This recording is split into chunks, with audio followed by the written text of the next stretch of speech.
तालुक्यातील महत्त्वाची समजली जाणारी निवडणूक जी होती आदिनाथ सहकारी साखर कारखान्याची निवडणूक झाली आहे। या कारखान्याच्या निवडणुकीचा निकाल उद्या होतोय, परंतु आपण पाहू शकतो की करमाळा विधानसभा मतदारसंघातील जे 36 गाव आहेत त्या 36 गावांच्या वेशीवरती आपण पाहू शकतो की विजया जो निकाल आहे, निकाल येण्याच्या अगोदरच आमदार नारायण पाटील यांचा विजय झाला आहे। त्याबद्दल त्यांचं अभिनंदनाचे जे बॅनर आहे ते बॅनर या वेशीवरती लावलेला पाहायला मिळत आहेत। आपण पाहू शकतो की जवळपास 51 फुटी हा बॅनर आहे। या बॅनरवरती आपण पाहू शकतो की 36 गावातील ऊस बागायतदारांची पिळवणूक थांबणार, बळीराज्याचं येणार अशा आशयाचा मजकूर जो आहे तो या बॅनरवरती लिहिलेला पाहायला मिळतोय। आपण पाहू शकतो की या बॅनरवरचा जो आशय आहे तो आमदार नारायणआबा पाटील यांच्या आदिनाथ सहकारी साखर कारखान्याच्या चेअरमन पदी निवड झाल्याबद्दल हार्दिक अभिनंदन असा बॅनर लागला आहे। हा जो बॅनर आहे तो प्रमुख जनशक्ती शेतकरी संघटनेचे प्रमुख आहेत अतुल खुपसे व त्यांच्या संघटनेच्या माध्यमातून हा बॅनर जो आहे तो लावण्यात आलेला आहे। सध्या आपण पाहू शकतो की या निवडणुकीच्या प्रचारामध्ये आरोप प्रत्यारोप होते। यावेळी जे जनशक्ती संघटनेचे प्रमुख अतुल खुपसे आहेत त्यांनी जे कारखान्याबाबत जे आंदोलन केली होती त्या कारखान्याची क्लिप जी आहे ते प्रत्येक सभेमध्ये सभासदांना ऐकलं जात होती। आता ह्या बॅनर नंतर आपण त्यांच्याशी चर्चा करणार आहोत। नेमकं अतुल भाऊ आपल्या बरोबर त्यांचे कार्यकर्ते देखील या ठिकाणी आहेत। भाऊ काय सांगाल, उद्या निकाल होतोय, अजून निकाल जाहीर व्हायचा आहे, परंतु आपण अगोदरच विजयाचे बॅनर लावलेत, काय सांगाल याबाबत? एका बाजूने करमाळा तालुक्यातील विधानसभेला 36 गावं जोडलेल्यापैकी माझं एक गाव उपळवाट आहे। ह्या भागात शिंदे बंधूंचे 2 कारखाने आहेत, पण ज्या ज्या वेळेस ऊसाचा प्रश्न येईल त्या त्यावेळेस आमच्या अडचणी आहेत। आधार कार्ड, पॅन कार्ड खत देतो म्हणून मागितलं जातं आणि त्या ठिकाणी शेतकऱ्यांच्या नावावर कर्ज काढलं जातं। संजय मामा शिंदे यांचा म्हैसगाव हा कारखाना होता, त्या कारखान्यात 1500 शेतकऱ्यांच्या नावावर कर्ज काढलं गेलं आणि ते कर्ज भरलं नाही। आम्हाला वेळोवेळी त्या ठिकाणी शेतकऱ्यांना सोबत घेऊन आंदोलनं करावी लागली।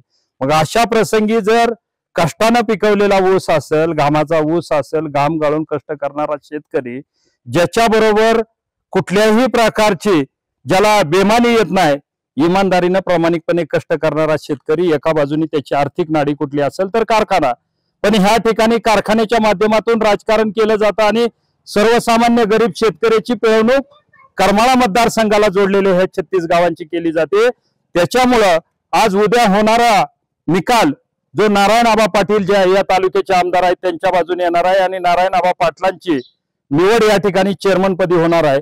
म्हणून आदिनाथ सहकारी साखर कारखान्याचा भोंगा वाजला तर या ठिकाणी सर्वसामान्यांच्यावर जे माजी आमदारांनी कर्ज काढलं, आमदारांच्या बंधूंनी कर्ज काढलं, या संजय मामांनी कर्ज काढलं, त्याला चपराक बसणार आहे। कुठेतरी देवाचं राज्य, भगवंताचं राज्य आणि सर्वसामान्याचा एक आमदार म्हणून नारायणआबा पाटलांनी जे इलेक्शन लढलं ते आम्हाला सर्वांना या ठिकाणी विश्वास आहे ते निवडून येतील आणि चेअरमन होतील, सर्वसामान्याला न्याय मिळेल। प्रचारामध्ये आपण सक्रिय नव्हता, परंतु प्रत्येक सभेमध्ये आपण जे पुण्यामध्ये आंदोलन केलं होतं शेतकऱ्यांच्यासाठी त्याची क्लिप मात्र प्रत्येक भाषणामध्ये ते वाजवली जायची, सभासदांना ऐकवली जायची, काय सांगाल? माझ्यासारखा सर्वसामान्य कार्यकर्ता एखाद्या स्टेजवर गेला काय आणि स्टेजवर गेला नाही काय, सारखा सर्वसामान्य कार्यकर्ता स्टेजवर गेला काय आणि स्टेजवर नाही गेला काय, माझ्यासारखे अनेक लोक होते।